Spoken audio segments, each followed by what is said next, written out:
System website media के weekly update में आप सभी का स्वागत है।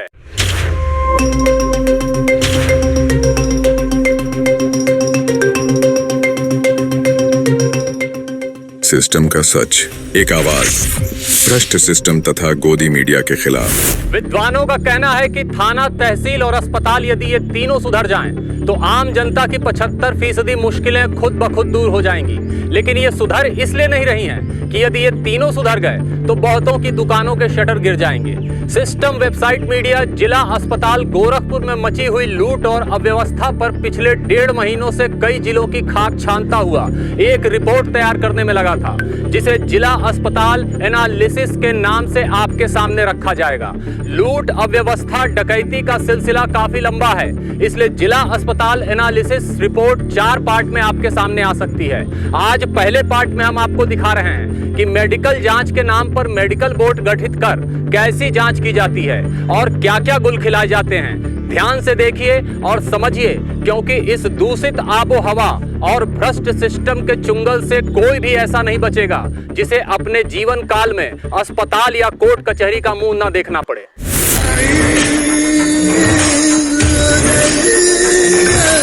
गरीबों और पीड़ितों के साथ हर वक्त खड़ी रहने का दावा करने वाली सरकार के भ्रष्ट नुमाइंदों का हाल यह हो चला है कि अब वो लाश पर फेंके गए रुपयों को भी अपने मुंह से उठाना शुरू कर चुके हैं। एक गरीब परिवार की तबाह हो चुकी इस लड़की की जिंदगी को देखिए, शायद आपको कुछ याद आ जाए। यदि नहीं याद आ रहा है तो मैं याद दिलाता हूँ। ये वही लड़की है जो नौसड़ के एकला स्थित चंद्रा हॉस्पिटल के झोला छाप डॉक्टरी का शिकार हुई है। झोला छाप की कारीगरी ने इस लड़की को शायद जिंदगी भर के लिए अपाहिज बना दिया है। पुलिस ने इस मामले में मुकदमा दर्ज कर इंजेक्शन लगाने वाले को जेल भेजा, लेकिन पुलिस की सारी मेहनत पर सीएमओ कार्यालय गोरखपुर की भ्रष्ट व्यवस्था ने पानी फेर दिया। इस मामले में पीड़ित को इंसाफ दिलाने के लिए नहीं, बल्कि झोला छाप को बचाने के लिए एक मेडिकल बोर्ड गठित की गई। क्या थी मेडिकल बोर्ड की असलियत, हम आपको दिखाते हैं। बोर्ड बैठा था रिपोर्ट की जांच के लिए, रिपोर्ट के लिए, तो उसमें कोई तुमको बुलाया, किसी से गए थे बात करने? हाँ सर, वहाँ पर सर उप सीएमओ जो थे AK सिंह, उन्हीं के पास हम लोग जाते थे। AK सिंह के? जी सर, AK सिंह। वो आपसे पूछताछ करते थे इस मामले में? हाँ, पूछताछ करते थे खाली बोला हमन के बेइज्जती करत रहना, एकदम खाली बुलावत रहना, हमन के खाली जलील करत रहना है। ओकरे बाद कहत रहना 1 लाख रुपया के डिमांड बा, ले आवा तब तो कागज आगे बढ़ी, नहीं तो नहीं वहाँ कुछ के कोई कर्मचारी बोला था कि अगर तुम्हारा अगर कोई काम कराना तो कुछ पैसे दो, नहीं तो तुम्हारा कुछ काम हो नहीं पाएगा। यहाँ बेइज्जत करते थे, तुमको जलील करते थे? हम लोग को ऐसे कि जब बुलाते थे तो पहले तो कहते थे ठीक है 1-2 घंटा 3 घंटा बाहर वेट कराते थे, फिर अंदर हम लोग जाते थे, मम्मी जाती थी तो उनसे मतलब हमको खाली अंदर बुलाते थे, एकदम जलील करते थे। और तारीफ जो डॉक्टर आते थे BN विश्वकर्मा, कौन वो हॉस्पिटल वाले? चंद्रा वाले चंद्रा हॉस्पिटल, तो हम लोग को बाहर कर देते, अंदर पूरा नाश्ता पानी अपना करते, ये ठीठी हल्ला करते थे, अपना हंसते उठते हैं और पर्दा लोग हटा मतलब बूंद देते थे। मतलब हम लोग को उस रिपोर्ट के लिए 3-4 बार बुलाए, 13 तारीख के बुलाए, 14 के बुलाए और भी बोले रहना है 2 तारीख के। लेकिन हमारा लड़की PGI सब ले कैली, लेकिन हमन के खाली जलील करते रहे। और सर जब लास्ट में रिपोर्ट बन के आया तो सर रिपोर्ट ही गलत हो गया था। उसमें जिस डॉक्टर के खिलाफ हम लोग कंप्लेन किए थे उनका नाम हटा के किसी अजय कुमार मौर्य का नाम उसमें दर्शाया गया, जो कि उनसे हम लोग से कोई संबंध नहीं है, ना ही हमारी बहन का इलाज किए। मनोज कुमार मौर्य नाम है उनका। हमारी बहन का इलाज बिल्कुल नहीं किए, फिर भी उनका रिपोर्ट में जो CMO द्वारा रिपोर्ट बना है उसमें नाम उनका पड़ गया। तो इसी हम लोग उनका विरोध किए हैं कि आप रिपोर्ट गलत बना है। इसी विरोध में हम लोग सर कई जगह मतलब कंप्लेन भी किए हैं, लेकिन सर अभी तक कोई सुनवाई नहीं हुई है। मेडिकल बोर्ड के अध्यक्ष डॉक्टर AK सिंह पर यह आरोप यूं ही नहीं लग रहा, बल्कि इस आरोप के पीछे एक मजबूत वजह है। डॉक्टर AK सिंह जिले में संचालित अस्पतालों के रजिस्ट्रेशन नोडल अधिकारी हैं। झोला छापों के सील किए गए अस्पतालों, अल्ट्रासाउंड मशीनों को मोटी रकम लेकर खोलने और झोला छाप को संरक्षण देने के मामले में इनके विरुद्ध यहां से लेकर हाई कोर्ट तक याचिकाएं लगी हुई हैं। इस अपाहिज लड़की के मामले में एक मेडिकल बोर्ड गठित कर उस बोर्ड में डॉक्टर राजेश, डॉक्टर रोहित और डॉक्टर अमित को शामिल किया जाता है। साथ ही इस बोर्ड का अध्यक्ष डॉक्टर AK सिंह को बनाया जाता है। इस बोर्ड की रिपोर्ट बताती है कि कि अपाहिज बन चुकी इस लड़की का इलाज चंद्रा हॉस्पिटल में डॉक्टर मनोज मौर्य के दिशा निर्देशों पर किया जा रहा था। यदि बोर्ड की यह रिपोर्ट सच है तो फिर मेडिकल बोर्ड ने अपनी जांच रिपोर्ट में डॉक्टर मनोज मौर्य का बयान शपथ पत्र पर क्यों नहीं लिया? और ऐसी कौन सी मेडिकल रेगुलेटरी अथॉरिटी है जो किसी डॉक्टर को कहीं दूर बैठकर दिशा निर्देश के जरिए झोला छापों से मरीज का इलाज कराने की सहूलियत देती है?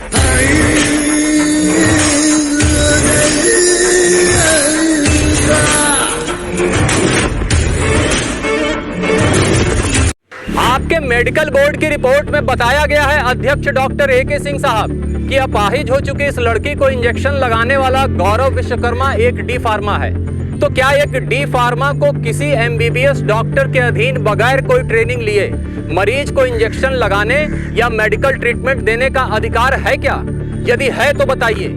उस शासनादेश की कॉपी भी अपनी रिपोर्ट में लगाइए और साथ ही उस डॉक्टर या हेल्थ कम्युनिटी सेंटर द्वारा गौरव विश्वकर्मा को जारी किया गया अनुभव प्रमाण पत्र भी लगाइए। यदि ऐसा कोई भी अनुभव प्रमाण पत्र उस गौरव विश्वकर्मा के पास नहीं है तो उसे सलाह दीजिए कि कोई जुगाड़ कर कहीं से बैक डेट में इसे बनवा ले, क्योंकि यह मामला केवल आप तक सीमित नहीं रहेगा और ना आपकी जांच पर केवल टिका रहेगा। अब यह मामला कोर्ट पहुंचने वाला है।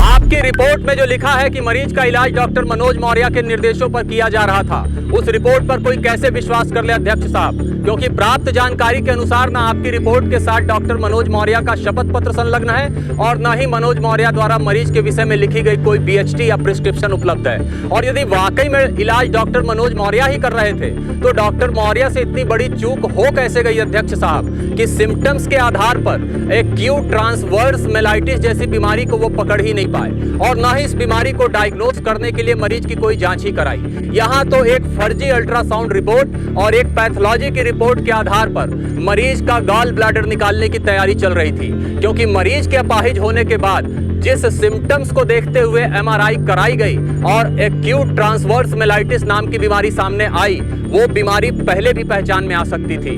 लेकिन बीमारी पहले सामने इसलिए नहीं आई क्योंकि इस अपाहिज लड़की का इलाज करने वाले डॉक्टर का नाम मनोज मौर्य नहीं बल्कि झोला छाप VN विश्वकर्मा था।